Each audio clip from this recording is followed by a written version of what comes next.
The conflict between Israel and Iran has escalated significantly in recent days, with both sides carrying out direct attacks. Here's a summary of the latest developments. Recent strikes and casualties. Heavy air attacks. Israel and Iran have been trading heavy air attacks. Explosions have been reported in Tehran, Iran, as Israel announced attacks on government and military sites. In retaliation, Iran has sent waves of missiles and drones into Israel, with blasts heard in multiple Israeli cities including Haifa and Tel Aviv, causing damage to infrastructure. U.S. involvement. The recent escalation followed U.S. strikes on 3 main Iranian nuclear facilities. President Donald Trump has hinted at the possibility of regime change in Iran. The U.S. has repositioned warships and military aircraft in the region. Casualties. Iran reports that over 400 people, including 13 children, have been killed and at least 3,056 others wounded since Israel launched its attack on June 13. In Israel, at least 24 people have been killed in Iranian strikes, with hundreds more injured. Southern Lebanon and Gaza. Israeli air raids have also targeted areas in southern Lebanon. In Gaza, Israel has killed at least 43 Palestinians, including aid seekers.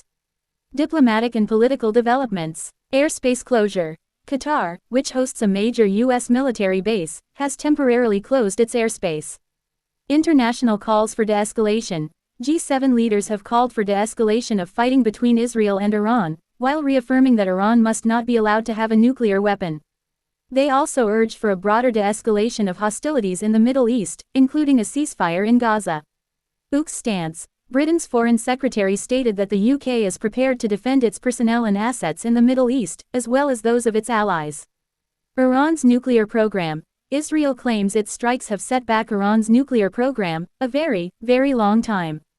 Iran maintains its nuclear program is peaceful, though the head of the International Atomic Energy Agency (IAEA) has warned that Iran has enough enriched uranium to make several nuclear bombs if it chooses. Arab Foreign Ministers meeting.